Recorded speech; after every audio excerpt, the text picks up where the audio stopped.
नेहा तिच्या सासरच्या घरी येऊन फक्त 6 महिने झाले होते, पण तिला असं वाटत होतं की ती वर्षानुवर्षे या घराच्या प्रत्येक कोपऱ्यात राहत आहे. एक जुने 2 मजली घर, खाली एक मोठे अंगण जिथे सकाळी तुळशीच्या रोपाजवळ दिवा लावला जात असे. मध्यभागी एक मोठे लाकडी टेबल होते, ज्यावर मुले कधी कधी अभ्यास करायची तर कधी कपडे घडी घालून ठेवायचे. वर 2 भागात विभागलेले घर होते. एका बाजूला अशोक आणि सुनीता त्यांच्या मुलांसह राहत होते आणि दुसऱ्या बाजूला विवेक आणि नेहाची खोली होती. सासू कमलादेवींची खोली अंगणाजवळ होती, जेणेकरून त्यांचं लक्ष येणाऱ्या जाणाऱ्यावर प्रत्येकावर राहील. सकाळची सुरुवात नेहमीच कमलादेवींच्या मोठ्या आवाजाने होते. सुनबाई, मी चहा उकळायला ठेवला आहे आणि हो, फक्त अर्धा लिटर दूधच उकळवा. मुलांसाठी थोडेसे राखून ठेवा. नेहा तिचा दुपट्टा जुळवत स्वयंपाकघरात पोहोचते.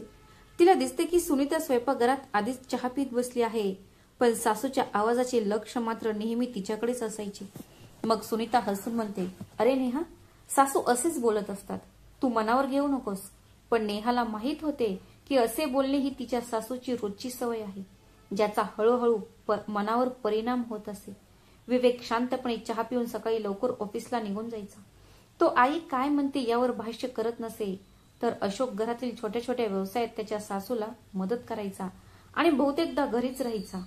मुले मुलींच्या किलबिलाटाने घर दमदमून जायचे, पण त्या आवाजातही नेहाला तिच्या सासूचे टोमणे स्पष्ट ऐकू येत होते. लग्नाच्या सुरुवातीला दिवसाच्या नेहाच्या लक्षात आले होते की कमलादेवी घरातील प्रत्येक खर्चावर बारकाईने लक्ष ठेवतात. महिन्याच्या सुरुवातीला अशोक आणि विवेक दोघेही त्यांचे उत्पन्न त्यांच्या आईला देत असत. कमलादेवी ते त्यांच्या जुन्या लोखंडी पेटीत ठेवत असत. नंतर ते दैनंदिन खर्च वाटून घेत असत, पण खर्च वाटून घेताना त्यांचा कल सुनीताकडे जास्त असायचा. जर कमी दूध असेल तर ते प्रथम सुनीताच्या मुलांना जास्त असे. जर कोणी गोड बनवले तर ते पहिले अशोकला मिळायचे आणि जर नेहा काही म्हणाली तर उत्तर असे असायचे की अरे, मोठ्या मुलाचा हक्क आधी आहे, मग नंतर धाकट्याचा नंबर. सुनीतानेही कधीही थेट टोमणे मारले नाहीत, पण तिच्या संभाषणातून तिने निश्चित दाखवून दिले की या घरात तिची मजबूत पकड आहे. एके दिवशी नेहाने गुप्तपणे पाहिले की तिच्या सासूने अंगणात उभ्या असलेल्या सुनीताला 500 रुपये दिले आणि म्हणाली, हे मुलांच्या वहींसाठी ठेव, आपण ते नंतर खात्यात पाहू. गेल्या आठवड्यात जेव्हा नेहाने तिला मुलांसाठी बिस्किटे आणायला सांगितले होते, तेव्हा तिच्या सासू म्हणाल्या होत्या, सध्या पैशाची कमतरता आहे, पुढच्या महिन्यात पाहू.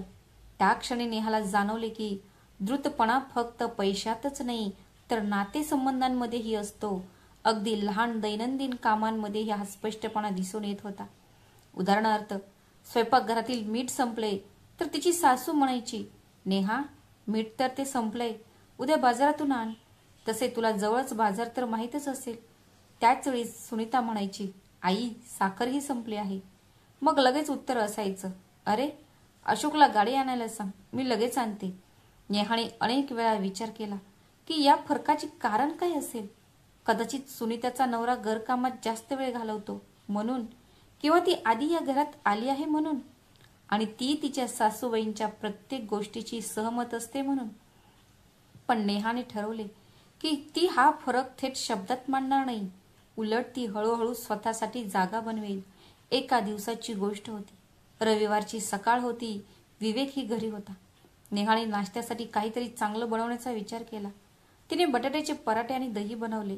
सर्वजण नाश्ता करण्यासाठी बसले. मुलांनी ते आनंदाने खाल्ले. अशोकने कौतुकाने म्हटले, वा नेहा, पराठे खूप स्वादिष्ट बनवले आहेत. मग सासूने विषय बदलला आणि म्हणाली, हो, ते ठीक आहेत. तसे सुनीताने बनवलेले पराठे जास्त चविष्ट असतात. हे ऐकून नेहा फक्त किंचित हसली, पण विवेकच्या लक्षात आले की त्याच्या पत्नीचा चेहरा थोडा फिक्कट पडला होता. तरी तो काहीही बोलला नाही. कदाचित त्यालाही माहीत असेल की तिच्या आईसमोर कोणताही वाद घालणे निरुपयोगी आहे. पण त्या संध्याकाळी नेहाने स्वतःला वचन दिले की ती या टोमण्यांना जास्त मनावर घेणार नाही आणि प्रत्येक काम इतके चांगले करेल की कोणीही तिची प्रशंसा करण्यापासून स्वतःला थांबवू शकणार नाही. संध्याकाळी जेव्हा तिची सासू स्वयंपाकघरात होती, तेव्हा नेहा हळुवारपणे म्हणाली, आई, मी उद्या बाजारात जाणार आहे. तुम्हाला लागणाऱ्या सर्व घरगुती वस्तूंची यादी बनवा. कमलादेवींनी चष्मा घालून यादी लिहिली आणि प्रत्येक वस्तूंसमोर किमतीही लिहिली. गहू 250चे, साखर 45ची, चहाची पत्ती 140ची. त्यापेक्षा जास्त पैसे देऊ नको. जर दुकानदार जास्त पैसे मागत असेल तर दुसऱ्या दुकानात जा. नेहाने यादी घेतली आणि स्वतःशीच हसली. तिने ठरवले की यावेळी ती तिच्या सासूला दाखवून देईल की ती केवळ चांगल्या किमतीत वस्तू खरेदी करू शकत नाही, तर स्पष्ट हिशोब देखील ठेवू शकते. दुसऱ्या दिवशी जेव्हा ती परत आली तेव्हा तिने यादीपेक्षा स्वस्त दरात सर्व काही खरेदी केले आणि बिल देखील सोबत आणले. बिल पाहून तिच्या सासू म्हणाल्या, खूप छान, ते तुझ्याकडेच ठेव, पण पुढच्या वेळी थोडं अजून कमी किंमत माग. हे ऐकून सुनीता हलक्या हास्यासह म्हणाली, आई, मग नेहा सौदेबाजीतही तज्ज्ञ होईल. पण नेहाला जाणवले की तिच्या सासूच्या चेहऱ्यावर हे स्वीकारण्याची अनिच्छा स्पष्ट दिसत होती की तिच्या सोनेचे चांगले काम केले आहे. अशाच दिवसात आणखी एक घटना घडली. घराचे छप्पर ओले झाले होते. अशोक म्हणाला की ते दुरुस्त करावे लागेल. कमला देवी सहमत झाल्या आणि म्हणाल्या, हो, पण पैसे? कारण सध्या पैसे कमी आहेत. मग सामान्य पद्धतीने त्या म्हणाल्या, जर विवेक आणि नेहा यांनी काही पैसे दिले तर काम सोपे होईल. मग नेहा लगेच म्हणाली, आई, आपण तिघी मिळून खर्च का वाटून घेत नाही? अशोक भैया देखील अर्धा वाटा देतील, विवेक देखील योगदान देईल आणि मी देखील माझ्या बचतीतून काही देईन. हे ऐकून सासूबाईंनी नजर फिरवली आणि म्हणाली, बघूया.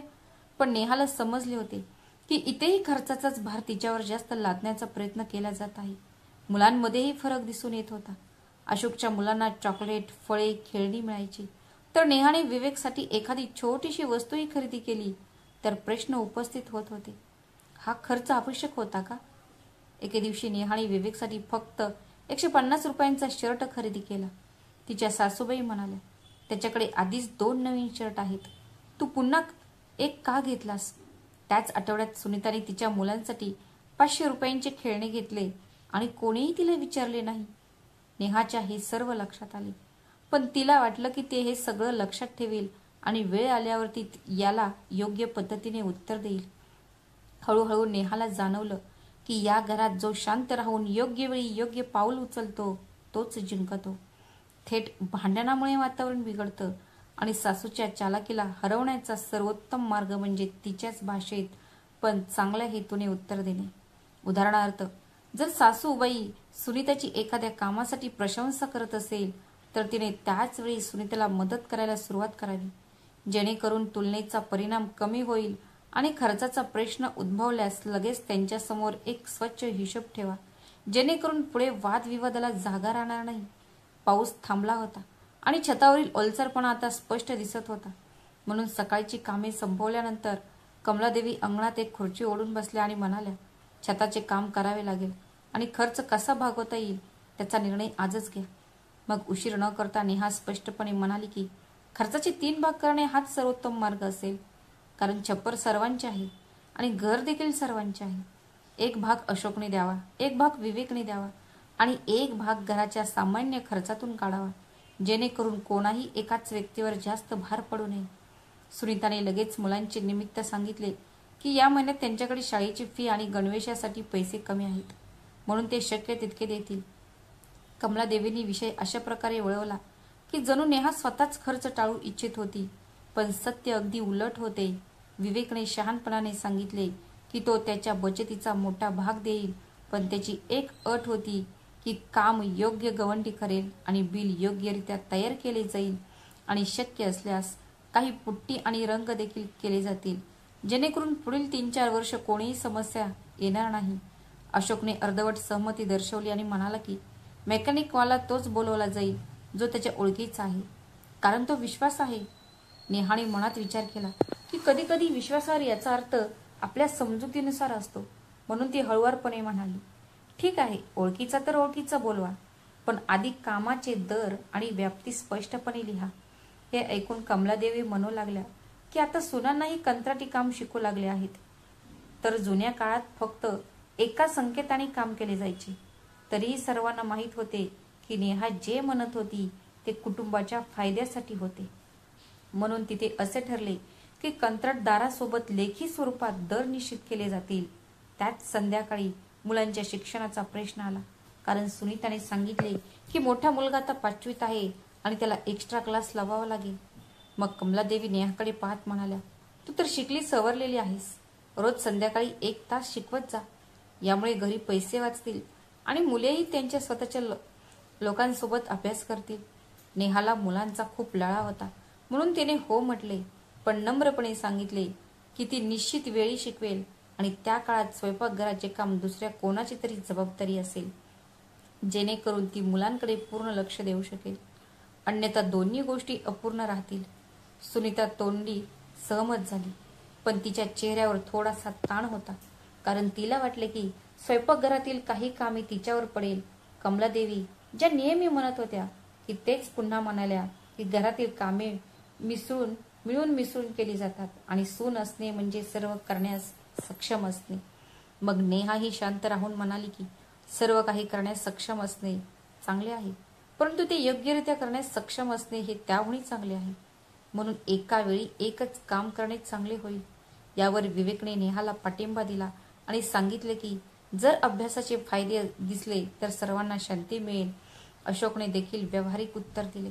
जर मुलांचे चांगले गुण आले तर तीच खरी परीक्षा म्हणता येईल. नेहाने दुसऱ्या दिवसापासून मुलांना शिकवायला सुरुवात केली. तिने पहिल्याच दिवशी त्यांच्या वह्या पाहिल्या, तेव्हा तिला समजले की बेसिक टेबल आणि हिंदीच्या उच्चारांमध्ये समस्या आहे. म्हणून त्यांनी एक साधा चार्ट बनवला आणि तो भिंतीवर लावला आणि नियम बनवला की रात्री जेवणापूर्वी 10 मिनिटे टेबल आणि 15 मिनिटे धड्याचा सराव केला जाईल आणि मुलांनी हे पूर्ण केल्यानंतरच टीव्ही चालू केला जाईल. सुरुवातीला मुलांना हा नियम विचित्र वाटला, पण 2 दिवसातच त्यांना त्याची सवय होऊ लागली. नेहा सरावाला एका खेळात रूपांतरित करत असे, जसे की अंगणातील पायऱ्या मोजणे, जेणेकरून विद्यार्थ्यांना टेबल लक्षात ठेवता येतील आणि योग्य उत्तरासाठी लहान तारे असलेले स्टिकर्स दिले जातील. कमलादेवी हे सर्व पाहत होती आणि तिलाही मनातून जाणवत होते की नेहा योग्य दिशा देत आहे. मन याला स्वीकार करणे त्यांची सवय नव्हती, म्हणून ती मध्येच म्हणायची की आमच्या काळात मुलं चार्ट आणि स्टिकरशिवाय हुशार होत असत आणि आजकाल सगळं फक्त दिखावा आहे. दरम्यान मिस्त्री लोक आले. अशोकने त्यांच्या ओळखीचा मिस्त्रीला आणले होते. त्याने सांगितले की वरचा थर काढून टाकावा लागेल आणि नवीन वॉटरप्रूफ थर लावावा लागेल आणि 2दा लेप केल्यानंतर रंगकाम करावे लागेल. नेहाने विचारले की यासाठी किती दिवस लागतील आणि एकूण खर्च किती येईल. मेकॅनिकने अंदाजे रक्कम लिहून दिली. नेहाने मेकॅनिकला तारीख असलेली एक स्लिप देण्याची विनंती केली, म्हणजे सर्वांना स्पष्ट होईल. कमलादेवींना ही औपचारिकता आवडली नाही, पण विवेकने असेही सांगितले की हे सर्वांसाठी सोयीचे आहे. म्हणून एक स्लिप बनवण्यात आली आणि रक्कम 3 भागात विभागून नोंद करण्यात आली. त्या संध्याकाळी जेव्हा घर खर्चाचे रजिस्टर उघडले गेले तेव्हा कमलादेवी बोलू लागली की नेहामुळे आता सगळ्या गोष्टी कागदावर आहेत, ज्यामुळे घरातील ऊब कमी होत आहे. मग नेहाने खूप हळुवारपणे सांगितले की ऊब हृदयातच राहिली पाहिजे आणि कागदपत्रे फक्त लक्षात ठेवण्यासाठी असतात, जेणेकरून कोणाचाही हक्क कमी किंवा जास्त होणार नाही. मग सुनीता म्हणाली, हो, तिला हक्कांच्या बाबतीत काही आक्षेप नाही, पण ठराविक वेळी स्वयंपाकघरात मदत करणे आवश्यक आहे, कारण मुलांच्या शिकवणीवेळी तिला एकटं करणे अवघड जात होतं. नेहाने त्याच वेळी वापरण्यात आलेला उपाय सांगितला की सकाळची डाळ रात्रीच भिजवावी आणि भाज्या कापण्याचे काम संध्याकाळीच केले तर नाश्त्याचा वेळही वाचेल आणि आळीपाळीने 2 दिवस ती आणि 2 दिवस सुनीता नाश्ता सांभाळतील. हे ऐकून विवेक म्हणाला की ही विभागणी अगदी बरोबर आहे आणि अशोकनेही मान्य केले की असे केल्याने भार एका व्यक्तीवर पडणार नाही. यावेळी कमलादेवींकडे बोलण्यासारखे कमी होते, म्हणून त्यांनी फक्त एवढेच सांगितले की ज्या दिवशी पाहुणे येतील त्या दिवशी मी स्वतः स्वयंपाकघराची काळजी घेईन.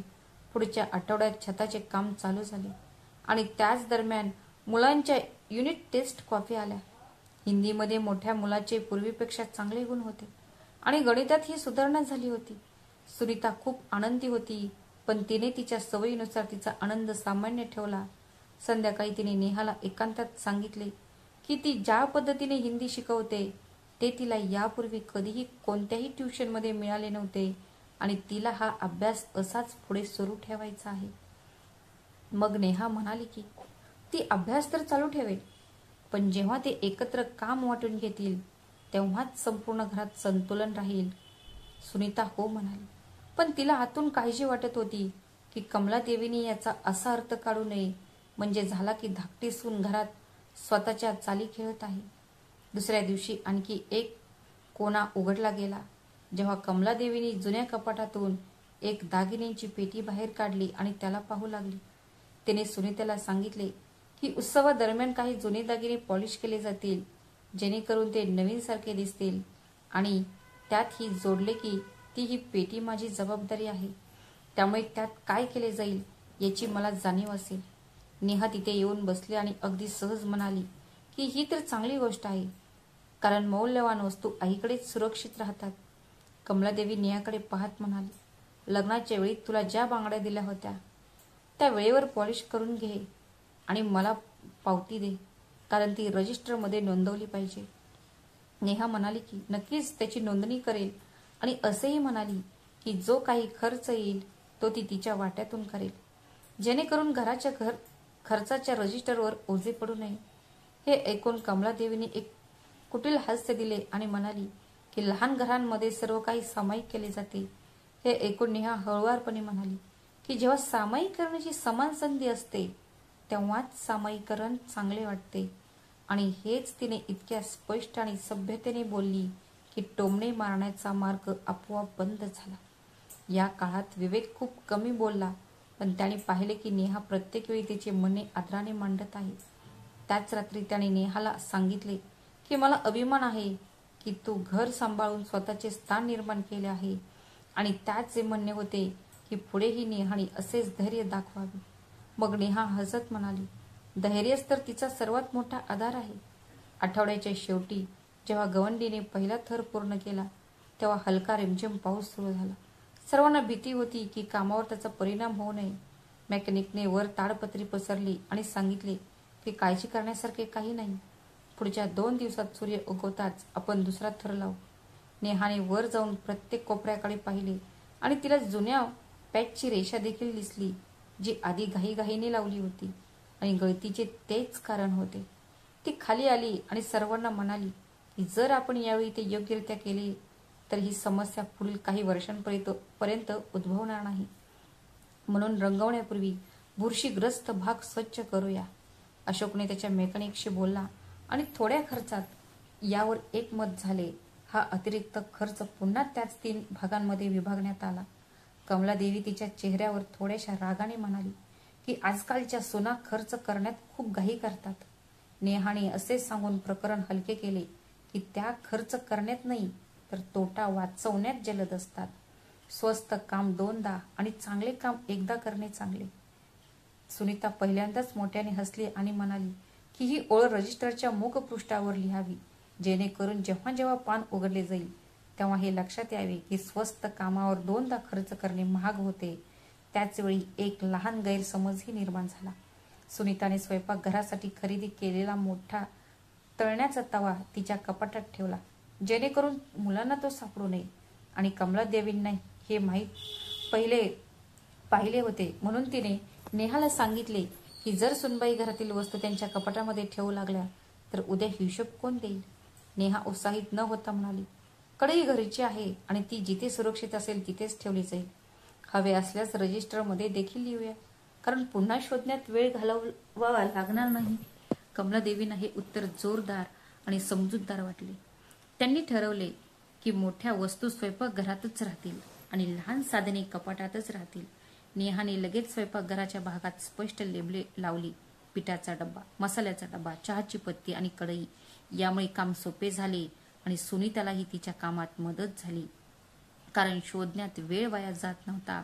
छताचे काम पूर्ण झाल्यावर बिल तयार करून 3 भागांमध्ये विभागले गेले आणि रजिस्टरमध्ये नोंदवले गेले. त्या रात्री जेवणाच्या टेबलवर नेहाने हळुवारपणे सांगितले की आता आणखी एक काम करावे लागेल.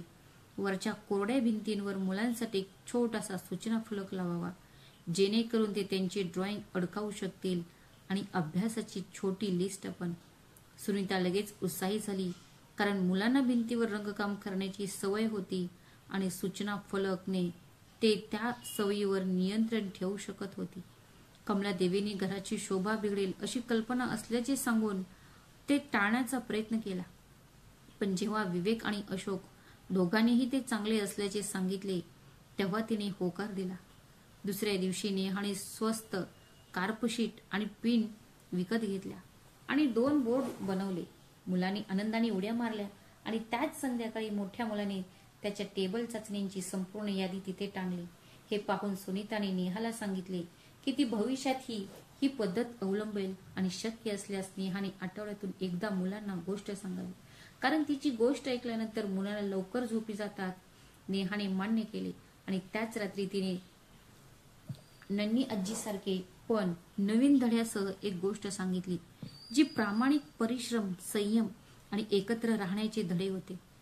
मुले झोपी गेली आणि पहिल्यांदाच खोलीत एक दीर्घ खोल शांतता पसरली. संध्याकाळी जेव्हा सर्वजण आपापल्या खोल्यांमध्ये होते तेव्हा कमलादेवी अंगणात आल्या आणि तुळशीजवळ देवा बदलू लागली. ती काही वेळ गप्प राहिली. मग तिने नेहाला हाक मारून थोड्या वेळासाठी बोलावले. नेहा आल्यावर तिने कोणताही उपहास न करता सांगितले की घरातल्या सर्वांचे ऐकल्याने काम सोपे होते आणि जे बरोबर आहे ते रजिस्टर शिवायही लक्षात ठेवता येते. नेहाला समजले ही एक प्रकारची स्वीकृती आहे आणि तिने तेच सांगितले जे बरोबर आहे. ते लक्षात पण राहावे आणि लिहिलेलेही असावे, ज्याने भविष्यात गैरसमज टाळता येतील. कमलादेवींनी कोणतेही उत्तर दिले नाही, पण परत जाताना फक्त एवढेच सांगितले की उद्या पूजा आहे, म्हणून तुम्ही सगळ्यांनी सकाळी लवकर उठावे. आपण सर्वांना एकत्र बसून नाश्ता करायचा आहे. नेहाने स्वतःशीच विचार केला की वातावरण हळूहळू बदलत आहे. हा बदल जलद होणार नाही, पण तो कायमचा असेल. तिने तिच्या खोलीचा दिवा बंद केला आणि खिडकीतून छताची नवीन चमक बघितली. ओलसरपणाऐवजी एक गुळगुळीत थर चमकत होता आणि तिला वाटले की घराच्या भिंतीच नव्हे तर नातेसंबंधांचा पृष्ठभागही हळूहळू सपाट होत चालला आहे. आता पुढचे पाऊल म्हणजे पैशाचे विभाजन स्पष्ट करणे, मुलांच्या अभ्यासाच्या वेळेचे निर्धारण करणे आणि सुनीतासोबत कामाचे योग्य संतुलन कायमचे करणे, जेणेकरून कमलादेवींनी हे समजले की घर हे व्यवस्थापनाने चालवले जाते, द्रुततेने नाही. तिने हसून उशीवर डोके ठेवले. झोपण्यापूर्वी तिला वाटले की उद्याचा दिवस या घरासाठी चांगला असेल, कारण आता त्याची दिशा हळूहळू सुधारत आहे. पूजेच्या दिवशी सकाळपासूनच घरात गोंधळ सुरू होता. अंगणात पिवळे कापड पसरले होते. तुळशीजवळ एक कलश ठेवला होता आणि स्वयंपाकघरातून बेसनाचे लाडू आणि भाजलेले गूळ आणि हरभरा यांचा सुगंध संपूर्ण घरात पसरत होता. अशोक मुलांसोबत घर सजवण्यात मग्न होता. सुनीता आरती थाळी सजवत होती आणि विवेक नेहासोबत केळीची पाने स्वच्छ करत होता, जेणेकरून त्यावर प्रसाद वाढता येईल. कमलादेवी सर्वांना कामे वाटून देत होती आणि मध्येच ती तिच्या शैलीत टिप्पणीही करत होती. नेहा, फुले नीट धुवा, जर धूळ राहिली तर देव रागवेल. सुनीता, नारळ विसरू नकोस. गेल्या वर्षी पूजेच्या शेवटच्या क्षणी आठवण झाली होती, पण वातावरणात थोडासा आंबटपणा असूनही सर्वजण उत्सवाचा आनंद घेत होते. पूजा चांगली झाली.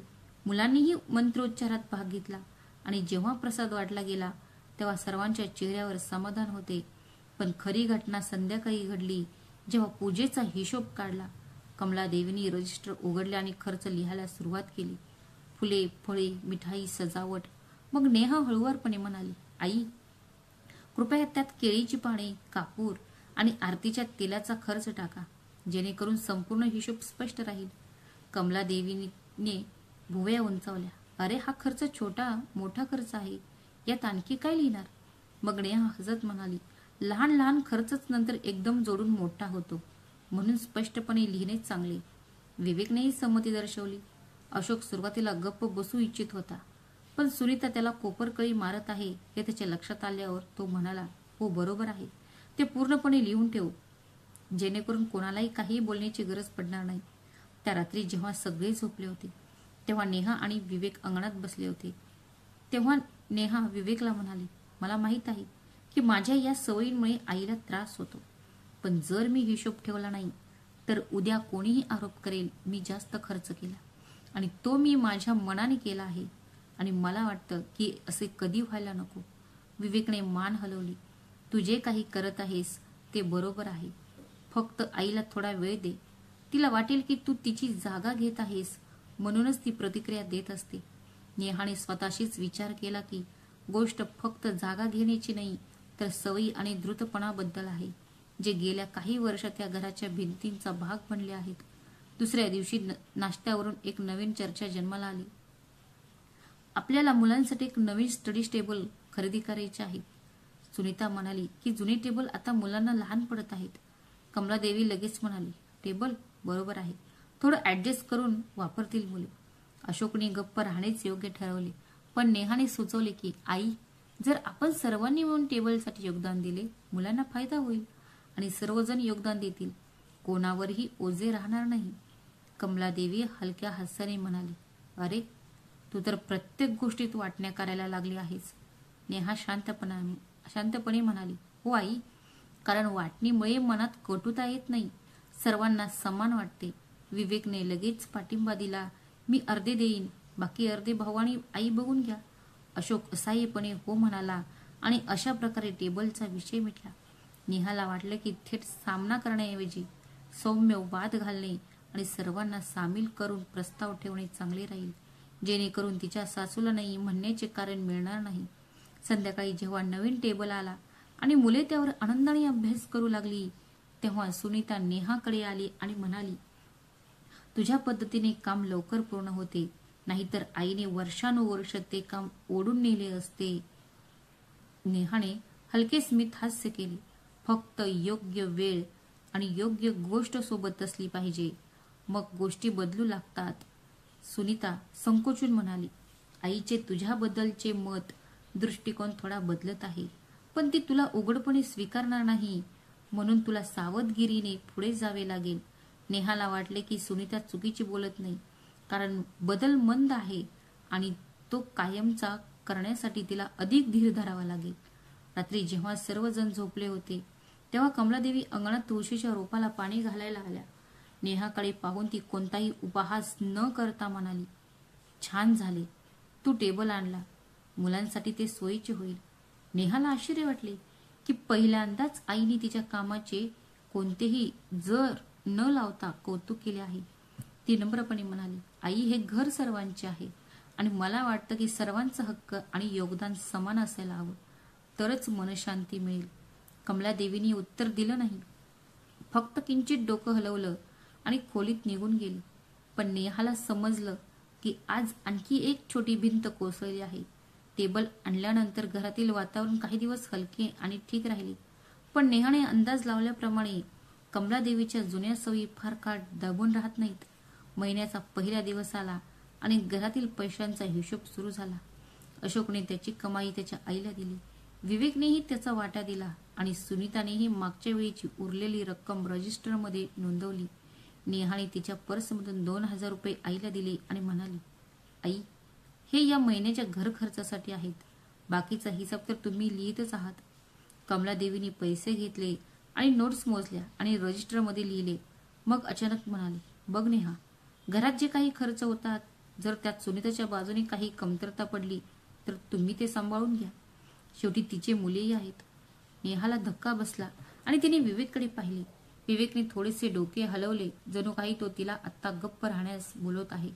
पण नेहा हळूच म्हणाली, आई, मुलांचा खर्च तर सर्वांचा आहे, पण समायोजन समान प्रमाणात केले पाहिजे, जेणेकरून कोणालाही असे वाटू नये की त्याच्याकडून त्यांच्या वाटण्यापेक्षा जास्त घेतलं जात आहे. कमलादेवी ती लगेच म्हणाली, अरे, तुम्ही लोक नवीन आहात, तुम्हाला समजत नाही, घरात मोठ्या आणि धाकट्यांमध्ये फरक आहे. अशोक गप्प होता, पण सुनीताने आईचे बोलणे आपली सोय मानले आणि फक्त हलकेसे स्मितहास्य केले. त्या दिवशी नेहाने ठरवले की ती शांतपणे हे सर्व काही पाहत राहणार नाही, पण उत्तरही असे देणार नाही की ज्यामुळे वातावरण बिघडेल. रात्री तिने विवेक सोबत एक संपूर्ण योजना आखली. दुसऱ्या दिवशी सकाळी जेव्हा आईने पुन्हा रजिस्टर उघडले आणि खरेदीची यादी बनवायला सुरुवात केली, तेव्हा नेहा म्हणाली की आई, यावेळी आपण सर्वजण मिळून एक लहान बचत योजना का सुरू करूया, ज्यामध्ये मासिक खर्चानंतर जे काही उरेल ते सर्वांच्या नावे समान प्रमाणात जमा करावे, जरी ते फक्त 100 रुपये असले तरी, जेणेकरून कोणालाही असे वाटू नये की सणसूद, मुलांचे शिक्षण किंवा अचानक येणाऱ्या खर्चाच्या बाबतीत त्यांच्याकडून त्याच्या वाट्यापेक्षा जास्त पैसे घेतले गेले आहेत. विवेकने लगेच पाठिंबा दिला की हो आई, हे सर्वांना मदत होईल. अशोकनेही थोडा वेळ विचार केला आणि म्हणाला, ठीक आहे, आपण पाहूया. पण कमलादेवीच्या चेहऱ्यावरून स्पष्ट दिसत होते की त्यांना ही समानतेची पद्धत आवडली नव्हती. मग त्यांनी एक कारण बनवले आणि म्हणाल्या, अरे तुम्ही इतके हिशोब ठेवले तर घर दुकानासारखे वाटू लागेल. तेव्हा नेहा हसली आणि म्हणाली, आई, जर दुकानात हिशोब नीट होत असेल तर तिथे ही भांडणे होत नाहीत आणि घरात तर ते आणखी महत्वाचे आहे. काही दिवसांनी आणखी एक संधी आली जेव्हा सुनीताने मुलांसाठी ड्रॉइंग क्लाससाठी 1,000 रुपये फी मागितली. मग आई लगेच नेहाला म्हणाली की, नेहा, तू सुनीताला 500 रुपये दे. शेवटी ते मुलांसाठीच तर आहे. नेहाने त्याच वेळी हळुवारपणे उत्तर दिले, आई, जर असे असेल तर अशोक भैया देखील अर्धे देतील, कारण मुले आपल्या सर्वांची आहेत. हे ऐकून अशोक थोडा अस्वस्थ झाला, पण म्हणाला, हो बरोबर आहे, मी देईन. आणि हेही प्रकरण समान रीतीने मिटवले गेले. यावेळी कमलादेवी काहीच बोलल्या नाहीत. तिने फक्त शांतपणे रजिस्टर बंद केले. आता नेहाला समजले होते की तिच्या सासूची द्रुतता पैशांच्या वाटपात आणि जबाबदाऱ्या बदलण्यात सर्वात जास्त दिसून येते. आणि यावर एकमेव उपाय म्हणजे पारदर्शक आणि समान व्यवस्था. तिने हळूहळू प्रत्येक खर्च देणगी सर्वांसमोर रजिस्टरमध्ये लिहून ठेवण्याचा नियम बनवून घेतला. आता कोणीही आपला वाटा थेट वाचवू शकत नव्हता. आता सुनीतालाही सवय झाली होती की जो काही खर्च येईल तो सर्वांमध्ये समान वाटला पाहिजे. आणि अशोक शांतपणे सहमती दर्शवत होता. विवेक तर आधीच नेहाला पाठिंबा देत होता. कमलादेवी हे सर्व पाहत होती.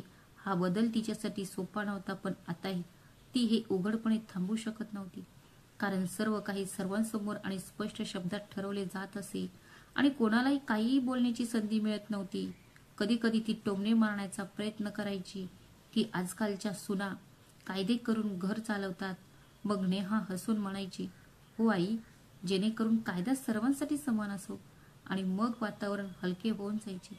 हळूहळू ही नवीन व्यवस्था घराचा एक भाग बनली होती आणि नेहाला वाटू लागले की सासूच्या द्रुतपणाचा प्रभाव आता कमी होत चालला आहे, कारण जे काम त्यांना अंधारात करणे सोपे जात होते तेच काम आता त्यांना प्रकाशात करणे कठीण झाले होते. आणि नेहाने हा प्रकाश घराच्या प्रत्येक कोपऱ्यात पसरवला होता. हिवाळा सुरू झाला होता आणि सकाळी स्वयंपाकघरात आल्याचा चहा बनवला जात होता आणि त्याचा सुगंध पूर्ण घरात पसरत होता. मग कमलादेवीने अंगणात सर्वांना बोलावून सांगितले की परवा माझा धाकटा भाऊ रामलाल त्याच्या पत्नी आणि मुलासह माझ्या माहेरहून येत आहे. तो 3-4 दिवस इथेच राहील. तेव्हा जुन्या आठवणींना उजाळा मिळेल. आणि हो, त्याच्या आदरातिथ्यात कोणतीही कमतरता राहिली नाही पाहिजे. शेवटी हा माझ्या सन्मानाचा प्रश्न आहे. अशोकने लगेच हो म्हटलं. आई, काळजी करू नकोस. सुनीता ही हळू उत्साहाने म्हणाली, मी गोड पदार्थ आणि नाश्ता बनवेल. पण नेहाला हे कळलं होतं की यावेळी ही जबाबदारीचा मोठा भाग तिच्यावरच असेल. दुपारी कमलादेवी स्वयंपाकघरात यादी बनवत असताना तिने सुनीताला सांगितले की बघ, गजक आणि लाडू तुझ्या वाट्याला येतील, बाकीचे सगळे नेहा सांभाळेल. नेहाने शांत आवाजात विचारले, आई, बाकीच्या गोष्टींमध्ये काय काय आहे?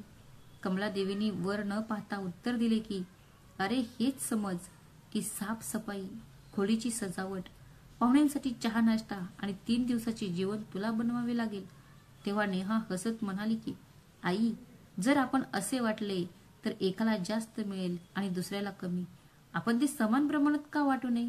जसे की एके दिवशी मी जेवण बनवेन, एके दिवशी सुनीता दिदी, आणि एकत्र साफसफाई करू. आम्ही मिठाई देखील वाटून घेऊ. कमलादेवी लगेच म्हणाली, अरे सुनबाई, तू प्रत्येक कामात ही समानता का आणतेस? मोठ्यांचा आणि लहानांचा थोडा आदर कर. नेहाने त्याच शांततेने उत्तर दिले की आई, आदर कामात नाही तर हृदयात असावा.